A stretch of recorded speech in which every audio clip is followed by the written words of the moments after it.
Friends, நான் உங்கள் பூஜா. இன்றைக்கி ஃப்ரீ பியூட்டிஷியன் கிளாஸில் சாப்டர் 2 வேக்சிங் கிளாஸ் தான் இன்றைக்கி பார்க்க போகிறோம். ஸ்டெப் பை ஸ்டெப் உங்களுக்கு நான் சொல்லிக் கொடுக்க போகிறேன். அது மட்டும் இல்லாமல் பார்லர் சீக்ரெட்ஸ் வேக்சிங்கில் நாங்கள் என்னென்ன பண்ணுவோமோ அதெல்லாம் நான் இதில் ஆட் பண்ணியிருக்கேன். ஸோ நீங்கள் ஸ்கிப் பண்ணாமல் பாருங்கள். ஸோ வேக்சிங் கிளாஸை நம்ம ஸ்டார்ட் பண்ணலாம். ஸ்க்ரீனில் ப்ளே ஆகின இருக்குது பாருங்கள். ஸோ இதெல்லாம் தேவையான வேக்சிங்க்கு தேவையான திங்ஸ். இந்த திங்ஸில் எதுவுமே மிஸ் ஆகாமல் நீங்கள் வச்சுருந்தா தான் நீங்கள் வேக்சிங் பண்ண முடியும். ஸோ நம்ம வேக்சிங் பண்ண ஸ்டார்ட் பண்ணலாம். இது பேர் தான் வேக்சிங் ஹீட்டர். செகண்டாக நான் கையில் பிடிச்சிருக்க பாருங்கள், இது பேர் தான் ஹனி வேக்ஸ். அண்ட் தேர்டாக நான் என் கையில் வேக்சிங்கை எடுக்கிறேன் பாருங்கள், அது பேர் தான் பட்டர் ஸ்பூன். ஸோ நான் ஹனி வேக்ஸை நல்லா கலரிட்டு இதோட கன்சிஸ்டன்சி எப்படி இருக்கணும்னா ஒரு தேன் பதத்தில் இருக்கணும். இதுதான் கிளைண்ட்டோட பிஃபோர் வீடியோ. இப்போ நான் வேக்சிங் பவுடர் தான் அப்ளை பண்ணுறேன். இல்லாத பட்சத்தில் டால்கம் பவுடர் அப்ளை பண்ணிக்கோங்க. நான் சொன்னல தேன் பதத்தில் இருக்கணும்னு பாருங்கள், தேன் பதத்தில் இருக்குது. பட்டர் ஸ்பூனால் கொஞ்சோண்டு ஹனி வேக்ஸை எடுத்துக்கிட்டு நம்ம கையால் தொட்டு பார்க்கணும். தொட்டு பார்த்து சூடாக இருக்கான்னு தொட்டு பார்த்துட்டு தான் நம்ம கிளைண்ட்டோட காலில் அப்ளை பண்ணணும். கொதிச்சிச்சுன்னா கொப்பளை வந்துடும். ஸோ நம்ம தொட்டு பார்த்துட்டு தான் அப்ளை பண்ணுறது உங்களுக்கு நல்லது. பிகினருக்கு ரொம்ப ரொம்ப நல்லது. ஸ்கிப் பண்ணாமல் பாருங்கள். பார்லரோட சீக்ரெட் சொல்கிறேன்னு சொன்னல. ஸோ ஸ்க்ரீனில் தெரியும் பாருங்கள், big size and small size.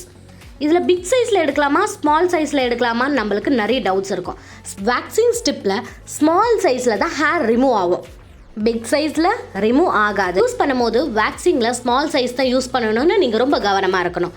ஸ்டிப்பை small size சைடாக ஒட்டிட்டு நல்லா எப்படி தேய்க்கிறேன் பாருங்கள், மேலேருந்து கீழே கீழேருந்து மேலே அந்த மாதிரி தேய்ச்சிட்டு நல்லா க்ரிப்பாக பிடிச்சிட்டு இழுத்துடணும். எந்த பக்கம் கீழேருந்து மேலே இழுக்கணும். எடுத்துட்டு கொஞ்சம் கையால் அழுத்தம் கொடுக்கணும். பாருங்கள் எப்படி ஹேர் வந்துடுச்சுன்னு. ஸோ நல்லா ஹீட் ஆகிடுச்சு. இந்த லெவலில் நம்ம ஆஃப் பண்ணிடணும். தண்ணியாக இருக்கக்கூடாது, ஒரு ஹனி கன்சிஸ்டன்சியில் தான் இருக்கணும். ஹனி வேக்ஸ் தண்ணியாக இருக்குதுன்னா அப்போ ரொம்ப கொதிச்சிடுச்சுன்னு அர்த்தம். அதனால ஜெல்லி டைப்பாக வர வரையும் கொஞ்சம் நல்லா ஊதிட்டு அப்புறமா கஸ்டமரோட காலில் அப்ளை பண்ணணும். எப்படி அப்ளை பண்ணணும்னா மேலேருந்து கீழே, கீழேருந்து மேலே போகக்கூடாது, மேலேருந்து கீழே தான் அப்ளை பண்ணணும். புரிஞ்சுதா? பாருங்கள், ஸ்க்ரீனில் தெரியுது பாருங்கள், மேலேருந்து கீழே. ஸோ அதே மாதிரி பேலன்ஸ் ஸ்டிப்பில் எடுத்து அதை மேட்ச் பண்ணி நம்ம ஹேரை ரிமூவ் பண்ண போகிறோம். ஸோ அழுத்தம் கொடுத்துட்டு நல்லா தடவி விட்டுறணும். காலால் பின்பக்கம் பிடிச்சிட்டு ஹேரை ரிமூவ் பண்ணணும். அவ்வளோதான். இப்போ நீங்கள் ரொம்ப பார்க்க வேண்டிய சீன் ஒன்று இருக்குது. இப்போ ஹனி வேக்ஸில் பேலன்ஸ் கொஞ்சம் கொஞ்சோண்டு இருக்குதா, அதெல்லாம் நம்ம பேட்ச் டெஸ்ட் மாதிரி லைட்டாக எடுத்து விட்டு விட்டு விட்டு விட்டு எடுத்துடணும். அப்புறம் கொஞ்சோண்டு கேப் இருந்துச்சுன்னா அந்த கேப்பில் ஹேரை நம்ம ரிமூவ் பண்ணலாம். பாருங்கள் நான் எப்படி ரிமூவ் பண்ணுறேன். கொஞ்சம் கேப் இருக்குது அதில் ஸ்டிப்பில், அது நல்லா மசாஜ் மாதிரி பண்ணிவிட்டு எடுத்துட்டா அந்த ஹேர் ரிமூவ் ஆகிடும். அண்ட் நம்மளுக்கு பிசு பிசுன்னு இருந்துச்சுன்னா வேக்சிங் ஸ்டிப்லேயே கிளியர் பண்ணி தொடச்சிடலாம். இதில் நிறைய பேர் கேட்டாங்க, ஒரு வேக்சின் ஸ்டிப்லேயே காலில் இருக்க எல்லா ஹேர்ஸையும் ரிமூவ் பண்ண முடியுமான்னு கேட்டாங்க. கண்டிப்பாக முடியாது. ஒரு காலுக்கு கண்டிப்பாக ஒரு 3 அல்லது 2 ஸ்டிப்பாவது கண்டிப்பாக தேவை. நீங்கள் இப்போ தான் வேக்சின் கிளாஸை கற்றுக்க போகிறீங்களா இந்த வீடியோ பார்த்துட்டு? அப்போ நான் என் எக்ஸ்பீரியன்ஸில் சொல்கிறேன், வேக்சிங்கை ஃபஸ்ட்டு யாருக்கு நீங்கள் பண்ணுறீங்கன்னா உங்கள் கால்லேயே உங்களுக்கு ட்ரை பண்ணி பாருங்கள். ஏன்னா அதோட சூடு எப்படி இருக்கும்னு உங்களுக்கு தெரியாது. உங்களுக்கே நீங்கள் ட்ரை பண்ணி பார்த்தா தான் உங்களுக்கு வேக்சிங் பண்ணுறதுக்கு நீங்கள் தயாராகிட்டீங்கன்னு அர்த்தம். அது மட்டும் இல்லாமல் நீங்கள் கிளைண்ட்டுக்கு ஸ்டார்ட் பண்ண போகிறீங்கன்னா அதுக்கு முன்னாடி ஒரு 10 காலுக்காவது நீங்கள் வேக்சிங் பண்ணி ட்ரை பண்ணி ப்ரிப்பேராக இருக்கணும். நான் சொன்னல, எக்ஸ்ட்ராஸ் ஹனி வேக்ஸ்லாம் நம்ம காலில் ஒட்டி இருந்துச்சுன்னா அது வேக்சின் ஸ்டிப்பாலே தொடச்சிடலாம். லாஸ்ட் நம்ம கிளென்சிங் பண்ணிக்கலாம், ஒன்றும் ப்ராப்ளம் இல்லை. காலை கொஞ்சம் சைடாக திருப்பிட்டு நம்ம இப்போ வேக்சிங் பண்ணலாம். ஸோ கால் ஃபுல்லாக சுற்றி நம்ம வேக்சிங் பண்ணணும். அப்போ தான் அது பேர் வேக்சிங். ஃப்ரண்ட்டில் மட்டும் வேக்சிங் பண்ணால் அது பேர் வேக்சிங் இருக்காது, பின்னாடி முடியாக அசிங்கமாக தெரியும். ஸோ கால் ஃபுல்லாக எடுத்தால் தான் அது பார்க்க நீட்டாக இருக்கும். அண்ட் இன்னொரு விஷயம், நம்ம வேக்சிங் பண்ணாலே நம்ம ஸ்கின் டோன் நம்மளுக்கு சேஞ்ச் ஆகும். அதாவது நம்மளுக்கு பாலிஷ் பண்ண மாதிரி இருக்கும் நம்ம காலே. வேக்சிங்லேயே டிஃப்ரெண்ட் டைப்ஸ் ஆஃப் வேக்சிங்ஸ் இருக்குது. Hot wax, cold wax, detan wax, tan remove wax நிறையவே இருக்குது. ஸோ இன்றைக்கி நான் ஹனி வேக்ஸ் தான் யூஸ் பண்ணியிருக்கேன். நான் நெக்ஸ்ட்டு உங்களுக்கு ஷார்ட்ஸில் எத்தனை டைப்ஸ் ஆஃப் வேக்ஸோ உங்களுக்கு ஷார்ட்ஸில் நான் அப்லோட் பண்ணி காட்டுறேன் பாருங்கள். அண்ட் நான் வேக்சிங் பெஸ்ட்டாக ரேசர் பெஸ்ட்டான்னு நான் ஷார்ட்ஸ் போட்டிருக்கேன். அதில் உங்களுக்கு எது பெஸ்ட்டுன்னா ஷேவர் ரேசர் பெஸ்ட் இல்லை, வேக்சிங் தான் பெஸ்ட். பிகாஸ் ஷேவர் ரேசர் இன்றைக்கி நீங்கள் கட் பண்ணுறீங்க, நாளைக்கே முளைச்சிடும். இதே வேக்சிங் பண்ணிங்கன்னா 2 வீக்ஸ் ஆஃப்டர் தான் ஹேர் க்ரோத் ஆகவே ஸ்டார்ட் ஆகும்.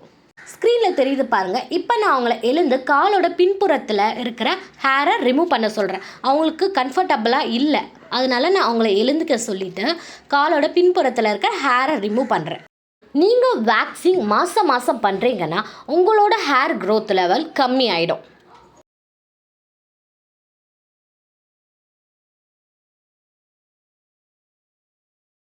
வேக்சிங் ஸ்டிப்பை ஒட்டிட்டு எதுக்கு இது மாதிரி தடவுறேன்னா அப்போ தான் ஹேர் நல்லா ஸ்டிப்பில் பிடிச்சிக்கும். எடுக்கும் போது ஹேர் ஈஸியாக வந்துடும். எதுக்கு நான் கையால் தொடுறேன்னா ஹேர் ரிமூவ் பண்ணிவிட்டு அவங்களுக்கு கால் ரொம்ப சூடாக இருக்கும், இச்சிங்காக இருக்கும், நம்ம கைகளால் கொஞ்சம் சில்னஸ் கொடுக்குறோம்.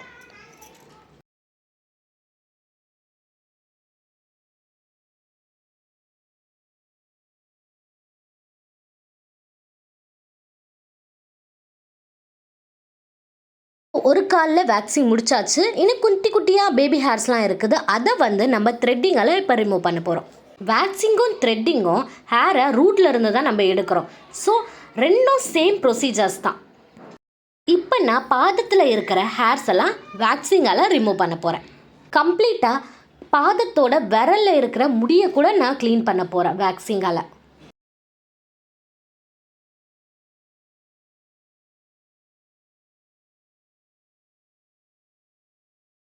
ஸோ ஒரு கால் ஃபுல்லாக வேக்சின் பண்ணி முடிச்சாச்சு. ஸோ அடுத்த கால் வந்து சேம் ப்ரொசீஜர்ஸ் தான், அதனால் கொஞ்சம் ஸ்பீடாக போகும். அதாவது வீடியோ கொஞ்சம் ஸ்பீடாக காட்டுவேன்.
ஃபைனலாக வேக்சின் முடிச்சாச்சு.